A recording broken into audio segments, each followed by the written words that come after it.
Olá, eu me chamo Dilton Góes e esse é o nosso projeto Ai de mim se não evangelizar. Estamos reunidos em nome do Pai, do Filho, do Espírito Santo. Amém. Reflexão do dia 14 de outubro de 2024, 28ª semana do Tempo Comum, segunda-feira. Santo do dia, São Calixto I, Papa, criador do cemitério da Via Ápia. Romano de Trastevere, filho de escravos, São Calixto não teve uma vida fácil. Ele está sepultado com efeito na igreja de Santa Maria, em Trastevere, e não nas catacumbas que levam o seu nome. Ele teve muitos opositores entre os cristãos dissidentes de Roma, e justamente de um escrito do líder desses cristãos separados, um antipapa. Por essa razão, temos quase todas as notícias sobre ele apresentado, porém de forma tendenciosa. Lembramos que antes de se tornar papa, ele era escravo e realmente teve um relato lá de um fraudador, como se ele tivesse fraudado a contabilidade de uma empresa que lhe fora confiada. Tendo fugido para Portugal, foi preso e levado de volta para Roma, onde condenado a trabalhos forçados nas minas de Sardenha. Retornando a Roma, por ocasião de uma anistia, ele foi enviado para Anzio. São Calixto coroou a vida como um martírio, como um bom pastor que dá a vida pelas suas ovelhas depois que se tornou papa. Segundo a tradição mais segura, morreu numa revolta popular contra os cristãos e foi lançado a um poço. Acho que São Calixto I, sendo eleito Papa, nos mostra que a trajetória desses homens são homens comuns, como eu e você, pecadores. O que alguns dos papas se tornam santos é pela misericórdia divina, é Deus que sustenta a igreja, é Deus que orienta a igreja. Mas se a gente for ver a raiz, né, de cada um dos papas, você vai ver, vai encontrar nas suas vidas e trajetórias, em alguns deles, alguns declínios, né? Mas é Deus que eleva, é Deus que capacita. O que nos mostra, depois de 21 séculos, que esta igreja está em pé, de pé, ainda é uma instituição que ainda está de pé, é o único império, vamos dizer assim, que está em pé 21 séculos até os dias de hoje, porque Deus a sustenta. Foram muitos bispos, muitos papas que tentaram destruir a igreja, mas a igreja está aí e continua, e estará profeticamente até o fim dos tempos, até o dia da segunda vinda do nosso Senhor Jesus.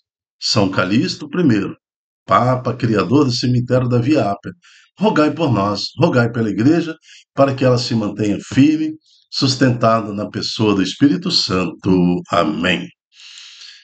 Primeira leitura, em Gálatas capítulo 4, Paulo vai lembrar aos Gálatas a origem das promessas. Irmãos, está escrito que Abraão teve dois filhos, uma da escrava e outro da livre. Aliás, esses dois filhos é a natureza dessa agressão que acontece em Israel, né? Então, todo o mundo islâmico se volta contra o povo judeu de Israel, e isso nós temos esse relato que começa essa briga lá em Abraão, tá? Então não é uma briga agora recente, não é nada. Na verdade, é o filho de Agar lutando contra o filho da promessa, a esposa de Abraão. Então é isso que Paulo está lembrando já naquela época que já tinha essa briga também. Então, está escrito que Abraão teve dois filhos, uma da escrava e outra da livre. Mas o filho da escrava nasceu segundo a carne, e o filho da livre nasceu em virtude da promessa. Esses fatos têm um sentido alegórico, pois essas mulheres representam as duas alianças. A primeira, Agar, vem do Monte Sinai. Ela gera filhas para a escravidão. Porém, a outra, de Jerusalém, representa Jerusalém celeste. É livre e é a nossa mãe, pois está escrito: rejubila estéreo que não dás à luz. Prorrompe em gritos de alegria, tu que não sente dores de parto. porque os filhos da mulher abandonada são mais numerosos do que a mulher preferida. Portanto, irmãos, não somos filhos de uma escrava, somos filhos da mulher livre. É para a liberdade que Cristo nos criou. Ficai, pois, firmes e não vos deixeis amarrar de novo ao jugo da escravidão. Palavra do Senhor, graças a Deus. Entendendo então o que Paulo fala aos Gálatas, é que ele compara que o primeiro filho, o filho de Agar, filho da escravidão, sujeito à lei. Então, o que importa é a lei. A lei é o que importa. O Alcorão é o que importa. Então, por isso, eu posso matar, eu posso fazer qualquer coisa, porque eu estou vivendo na lei. E nós já sabemos que pela lei, a lei só mata, a lei só condena, a lei é impossível você cumprir as leis. Né? Então, nós temos uma outra proposta em Jesus Cristo. Maria, então, representa esta mulher livre que está citada aqui em Gálatas, a filhos da liberdade. É Cristo que vem nos trazer e consolidar essa liberdade. Alguns desejam continuar na lei, vê? Como se a lei fosse salvar alguma coisa. Quem salva é a pessoa de Jesus Cristo. Agora, a lei existe para lembrar o quanto nós somos pecadores. Então, é necessário que o próprio Deus fale não matar, não roubar, não adulterar, não pecar contra a castidade, não desejar as coisas do próximo. Então, tudo isso, a lei é para lembrar o quanto nós somos maus. Se você tirar Deus da vida das pessoas, como as pessoas tentam arrancar Deus de suas vidas, vocês vão ver o que, que é. Vocês não têm, alguns de nós não têm a noção do que foi a Revolução Francesa, do que trouxe de malefício o movimento do renascentismo na final da Idade Média. Então, o renascer, o iluminismo, né, o homem tira Deus do seu da sua condição objetivo final e passa a ser o homem o Deus, o culto ao próprio homem. Então, esse renascer na sua consciência, onde afasta Deus e coloca o homem, e o iluminismo, aonde o ser iluminado passa a ser o homem, não Deus, não é Deus que ilumina, é o próprio homem. Isso trouxe consequências terríveis, mortes em cima de mortes. Então, todas as tendências filosóficas de hoje, tudo que trouxe os alinhamentos políticos que se afastam de Deus e traz consequências de matança para tudo quanto é lado. Sim, um homem sem Deus não é nada. Quer viver na lei, vai morrer na lei. Quer viver na graça, aceita Jesus. Né? Que aceitar Jesus não te exclui de obedecer às leis, mas lhe dá a sensação da salvação, porque somente Deus salva, somente Cristo é a salvação. Quem está com Cristo está salvo, quem vive o seu batismo está salvo. É isso que Paulo está falando a Gálatas.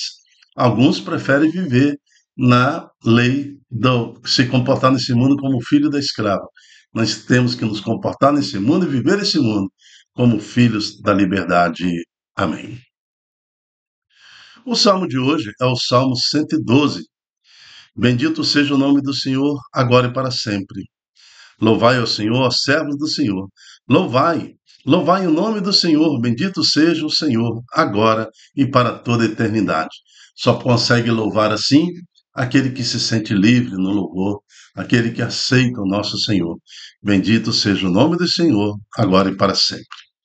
Evangelho está em Lucas 11, de 29 a 32. O Senhor esteja conosco, está no meio de nós. Proclamação do Evangelho de Jesus Cristo segundo Lucas.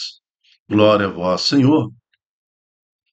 Naquele tempo, quando as multidões se reuniram em grande quantidade, Jesus começou a dizer: esta geração é uma geração má. Ela busca um sinal, mas nenhum sinal lhe será dado a não ser o sinal de Jonas. Com efeito, assim como Jonas foi um sinal para os ninivitas, assim também será o Filho do Homem para esta geração. No dia do julgamento, a rainha do sul se levantará juntamente com os homens desta geração e as condenará, porque ela veio de uma terra distante para ouvir a sabedoria de Salomão. E aqui está quem é maior do que Salomão. No dia do julgamento, os ninivitas se levantarão juntamente com esta geração e a condenarão, porque eles se converteram quando ouviram a pregação de Jonas. E aqui está quem é maior do que Jonas. Palavra da salvação, glória a vós, Senhor. Novamente, o Evangelho nos traz a lei e a esperança da misericórdia da salvação de Jesus Cristo.